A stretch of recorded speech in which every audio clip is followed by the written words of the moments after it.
Chers maîtres, honorables assistance, permettez-moi de vous présenter un aperçu de notre travail intitulé Allergie et déficit immunitaire primitif, des chemins qui se croisent, à travers 4 cas de syndrome d'hyper-IgE.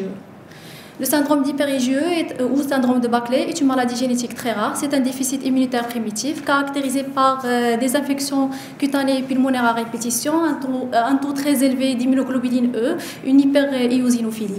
Ce tableau peut prêter confusion avec un tableau clinique d'asthme associé à une dermatite atopique.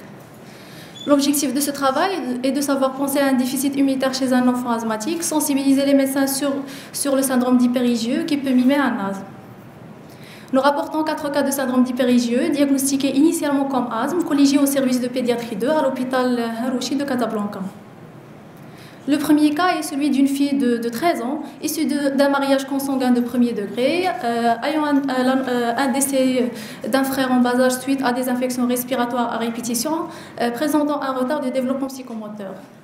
Suivi depuis l'âge de 6 ans pour des dyspnées sifflantes récurrentes traitées comme asthme, mais non contrôlées, compliquées de dilatation de bronches en stade d'insuffisance respiratoire chronique, avec antécédents d'asthme aigu grave. Avec à l'examen clinique, on note une dysmorphie faciale, des lésions périnarinaires sointantes, un hypocratisme digital, une scoliose et une boiterie. Avec au bilan, on note un taux d'IgE très élevé à 2400, c'est ainsi que le diagnostic d'hyper-IgE a été retenu. Ainsi, elle a bénéficié d'une antibioprophylaxie. L'évolution a été marquée par une amélioration partielle. Par la suite, elle a présenté un abcès de la joue, ainsi une lymphopénie, une insuffisance rénale. D'où la mise sous immunoglobuline à raison d'une perfusion toutes les 3 semaines. L'évolution sous immunoglobuline a été favorable au début, avec un recul de 10 mois. Par la suite, elle a présenté une détresse respiratoire après un arrêt de perfusion d'immunoglobuline par faute de moyens. Puis, elle est décédée après un transfert à la réanimation. Donc, le deuxième cas, c'est une fille de 11 ans, pas de notion de consanguinité, ayant comme antécédent d'infection respiratoire à répétition, avec antécédent de purpura vasculaire, suivi depuis l'âge de 8 ans pour asthme non contrôlé, avec antécédent d'hospitalisation à la réanimation pour asthme aigu grave, compliqué de dilatation des bronches et de pneumatocèle. Avec au bilan, on note des hyper-éosinophilie AMI 340 et des IgE très élevés supérieurs à 1000. C'est ainsi que le diagnostic d'hyper-IgE a été retenu. Elle a été mise sous antibioprophylaxie. L'évolution a été bonne avec contrôle des infections. Ainsi, elle a présenté une poussée de purpura vasculaire. Le troisième cas est celui d'un garçon de 6 ans, pas de notion de consanguinité, ayant comme antécédent des infections respiratoires et fièvre à répétition, avec antécédent d'abcès cutané à répétition, suivi pour asthme non contrôlé. Ainsi, elle a une sœur asthmatique. Avec au bilan, on note des IgE très élevés à 9000. C'est ainsi aussi le diagnostic a été retenu d'hyper-IgE. Elle a été mise sous antibioprophylaxie avec bonne évolution.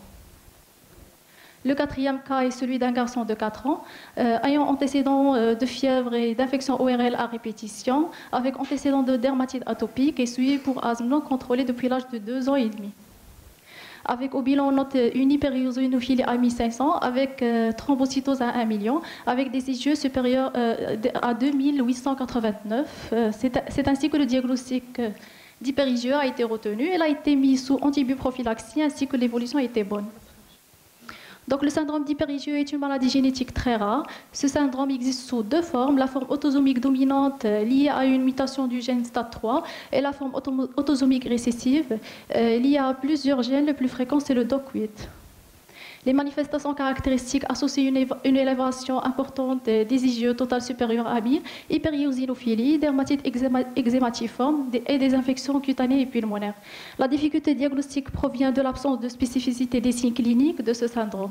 Les pathologies allergiques et l'asthme sont plus retrouvées dans la forme autosomique récessive. Ce syndrome prête confusion avec l'asthme associé à une dermatite atopique ou même allergie alimentaire.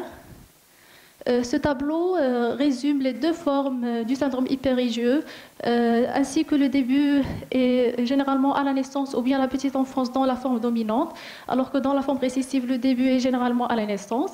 Concernant les particularités cliniques, dans la forme dominante, on trouve des dermatites eczématiformes, des abcès cutanés, des dysmorphies, des formations du rachis, des anomalies vasculaires et pneumatocèles, alors que dans la forme récessive, on trouve surtout les pneumopathies à répétition, des infections cutanées virales.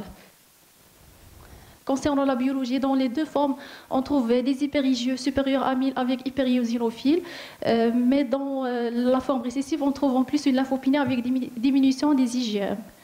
Le type de déficit immunitaire dans la forme dominante est de type humoral, alors que dans la forme récessive, elle est de type combiné. Concernant les complications, on trouve dans la forme dominante, c'est surtout des remaniements du parenchyme pulmonaire avec le pneumatocèle et les lymphomes, alors que dans la forme récessive, on trouve les abcès cutanés et les tumeurs de la peau. Concernant le traitement, elle est presque identique dans les deux formes, alors que dans la forme récessive, on trouve surtout la greffe de la moelle en première comme traitement de choix. Pour le diagnostic de la forme dominante, on a recours au score de NIR qui prend en considération des critères comme les abcès, le taux des IgE, l'eczéma. C'est ainsi que le diagnostic est probable quand le score est supérieur à 40 ou bien il est peu probable quand le score est inférieur à 20. De nouveaux critères ont été établis en tenant en considération ce score de NIR comme cette diapo le montre. Donc, en conclusion, le déficit immunitaire doit être recherché devant toute association d'allergies et d'infections récurrentes. L'hypérigie est un désordre immunitaire rare, responsable d'infections récurrentes associées à un taux sérique d'IgE élevé. Les stratégies thérapeutiques sont généralement identiques dans les deux formes. Les immunoglobulines ont prouvé leur efficacité. Le pronostic est lié à la sévérité de l'atteinte pulmonaire. L'évolution est plus grave et plus rapide dans la forme récessive, d'où l'intérêt de la greffe de la moelle. Merci pour votre attention.